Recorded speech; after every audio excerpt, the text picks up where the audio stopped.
आणि आज या ठिकाणी सोन्या 50-50 हे अतिशय देखणं मैदान आयोजित केलेले राहुल गोरे यांचं मी अभिनंदन करतो की त्यांचं नियोजन आणि त्यांच्या जोडीला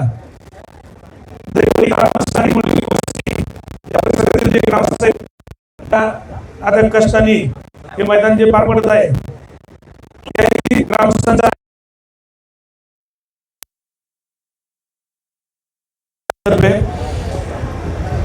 आज या ठिकाणी मला सर्व स्तरातून आम्ही जो राजीनामा जाहीर केला होता, मी आनंदराव मोहिते आणि दत्ताभाऊ गायकवाड तिघांनी आमचा राजीनामा जाहीर केला होता. त्यानंतर आमच्या तिघांचं बोलणं झालं आणि असं ठरलं की बाबा काही अडचणी होत्या, काही गोष्टी सरळ करायच्या होत्या. तर त्या पद्धतीने जर सर्व गोष्टी जर चालत असतील आणि बैलगाडी मालकांनी त्यांना जे नियमावली घालून दिलेली आणि अजून काही थोडेफार सभासद नोंदणीचे वगैरे जे नियम असतील ते पाळले तर 100% आम्ही काम करत राहू. कारण थोडासा विस्कळीतपणा मला जाणवायला लागला होता, त्या कारणाने मी थांबत होतो. परंतु 100% मी माझा राजीनामा आमच्या सचिवांकडे दाखल केलेला आहे आणि ह्या सर्व गोष्टींचं जर पालन व्यवस्थित होत असेल तर 100% आम्ही तो राजीनामा माघारी घेण्याचा विचार केलेला आहे. मी आनंदाप्पा आणि दत्ताभाऊ तर त्या संदर्भात आम्ही लवकरच जाहीररित्या तो मागे घेतल्याचा पण जाहीर करू. तत्पूर्वी काही सूचना आहेत की पूर्वी जी नियमावली आहे ती अतिशय चांगली आहे आणि त्या नियमाच्या व्यतिरिक्त काही गोष्टी आहेत तर त्या ज्या सूचना आहेत बैलगाडी मालकांना तर ते ह्या आजच्या ह्या मैदानामध्ये सर्व बैलगाडी मालक बहुसंख्येने उपस्थित आहेत आणि लाईव्ह टेलिकास्टसुद्धा आहे म्हणून सर्वांच्या कानापर्यंत त्या जावं म्हणून आजचा हा मुहूर्त आम्ही निवडलेला आहे. तर त्या संदर्भात मी विकास सर जगदाळे ते काही सूचना आहेत तर त्या वाचून दाखवतील. एक मिनिट. बैलगाडी मालक आज या ठिकाणी संपन्न होत असलेलं सोन्या 50-50 केसरी आणि या मैदानामध्ये अखिल भारतीय बैलगाडी शर्यत संघटनेचे सर्व पदाधिकारी ज्येष्ठ पदाधिकारी या ठिकाणी आवर्जून उपस्थित आहेत. बैलगाडी शर्यत गेली आपण 4 ते 5 वर्ष अनुभवतोय, ज्यांच्या मार्गदर्शनाखाली संपन्न होतीये. एक बैलगाडी शर्यत क्षेत्राला चांगली दिशा ज्यांच्या माध्यमातून झाली ते सर्व पदाधिकारी आणि पदाधिकाऱ्यांनी अजून काही नियमावली दिली आहे ती या ठिकाणी मी जाहीर करतोय. आबांच्या मार्गदर्शनाखाली जी नियमावली आलेली आहे आबांचं या ठिकाणी परमिशन घेऊन या ठिकाणी मी जाहीर करतो. पहिला जो नियम आलेला आहे, पहिलं जी नियमावली आहे ती अशी आहे, रोख रुपये 1,11,000 रुपयापर्यंतची मैदानं ही विभाग मर्यादितच राहतील. आपल्या लक्षात आलं असेल, विभाग मर्यादित म्हणल्यानंतर आपल्या लक्षात आलं असेल की ज्या मैदानामध्ये 1,11,000 रुपये बक्षीस आहे ते मैदान हे विभाग मर्यादित असेल आणि तो आयोजकांना अधिकार आहे. बक्षीस आपण एवढं लावलं तर पंचम म्हणजे विभाग मर्यादित जसे जसे असतील मैदानं त्या पद्धतीनं ते जाहीर करू शकतात.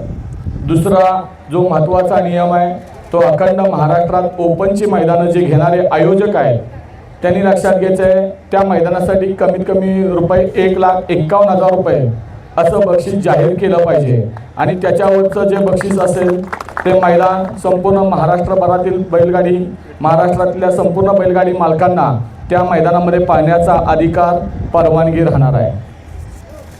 सर्वात महत्त्वाचा मुद्दा आहे, मैदानं चालू झाल्यापासून संघटनेने आपल्या सर्व बैलगाडी मालकांना एक गोष्ट आवर्जून सांगितलेली आहे की सभासद नोंदणी ही काळाची गरज आहे, महत्त्वाची गोष्ट आहे. त्यामध्ये सभासद नोंदणी करत असताना बैलगाडा मालक कमीत कमी 2 वर्ष त्या बैलगाडी मालकाला बैलगाडी शर्यतीचा अनुभव असला पाहिजे याची बैलगाडी मालकांनी नोंद घ्यायची आहे. जर त्यामध्ये जर काही नवीन बैलगाडी मालक असतील म्हणजे ज्यांनी खेळ आत्ता चालू केला आहे, काहींनी मागील वर्षी चालू केला आहे, जे नवीन आहेत त्यांच्यासाठी नियम आहे. नवीन बैलगाडी मालकासाठी सभासद आपल्याला जर व्हायचं असेल तर त्यांना पुढील 1 वर्षासाठी तात्पुरतं सभासद म्हणून पहिल्यांदा नोंद करावं लागेल आणि 1 वर्ष मागलं 1 वर्ष तात्पुरत्या सभासदाचं असे 2 वर्ष झाल्यानंतर त्यांना कायमस्वरूपी सभासद या ठिकाणी करून घेतलं जाईल. 5वा नियम आहे, सर्वात महत्त्वाचा नियम आहे, निकालाकरता ऑब्जेक्शन आलं, यात्रा कमिटी, तालुका कमिटी आणि जिल्हा कमिटी.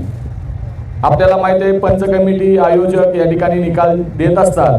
तो निकाल यात्रा कमिटी लय झालं, त्यानंतर तालुका कमिटी आणि तालुका कमिटीचा निकाल जिल्हा कमिटी इथपर्यंतच निकाल येणार आहे आणि या तिन्ही कमिटीचा निकाल हा अंतिम असणार आहे. बैलगाडी मालकाने तो निकाल मान्यच करायचा आहे.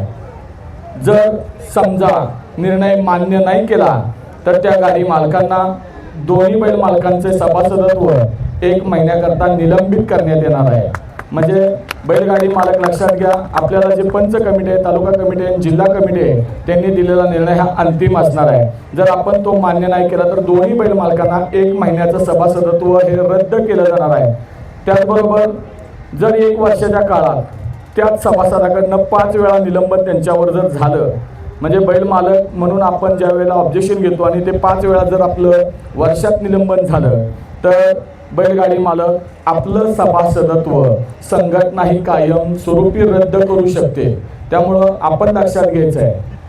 त्यानंतर दिनांक 15 सप्टेंबर 2026च्या अगोदर बैलगाडी मालकांनी आपली नावं सभासद नोंदणी करून घेणं बंधनकारक आहे. त्यानंतर होणाऱ्या संघटनेच्या मैदानामध्ये आपल्याला माहिती आहे पहिली गोष्ट सभासद नोंदणी करणं गरजेचं आहे.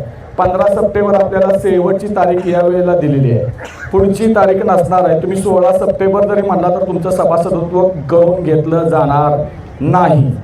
तर त्यावेळेला तुम्ही सभासदत्व का घ्यायचं आहे याचं कारण आहे संघटनेच्या मैदानामध्ये तुम्हाला सभासद क्रमांक येणार आहे आणि पावतीवरती तो सभासद क्रमांक नोंदवला जाणार आणि मगच तुमची गाडी नोंद करून घेतली जाणार आहे.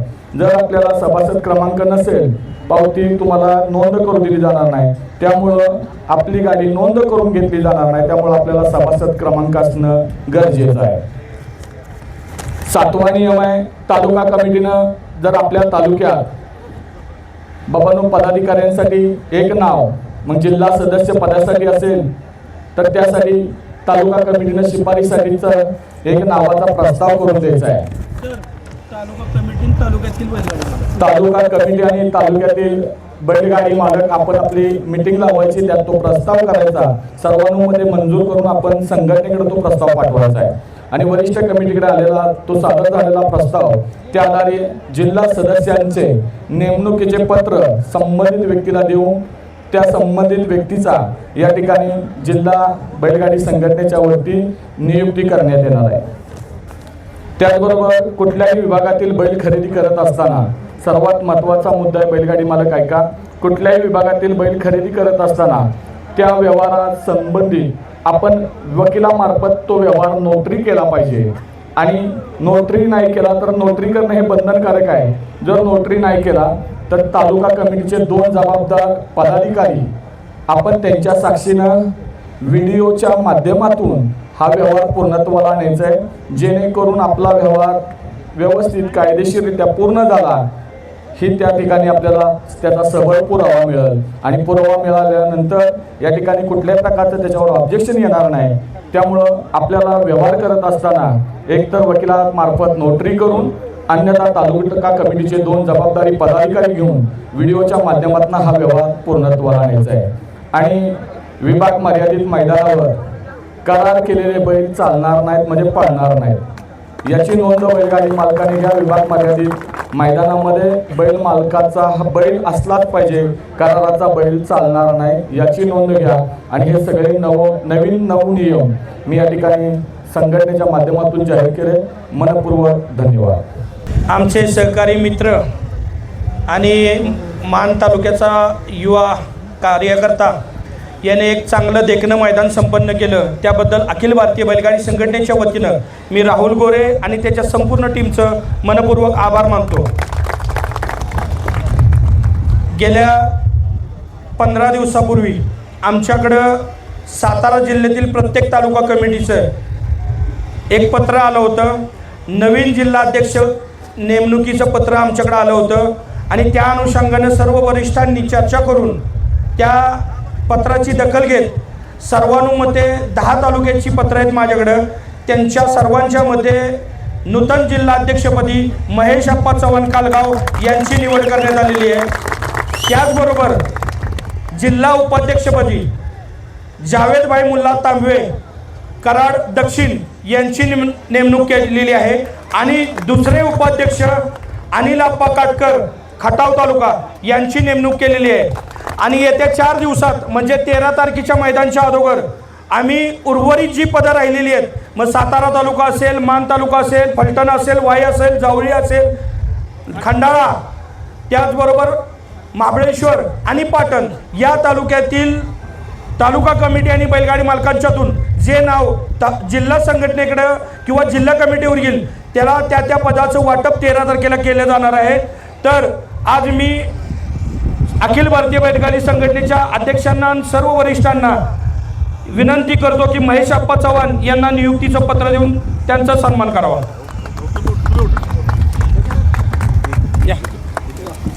शाल घ्या शाल घ्या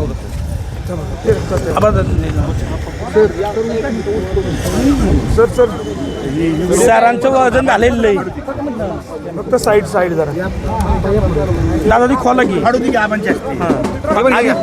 आधी ती दादा भाडं घेतो तुम्ही तरी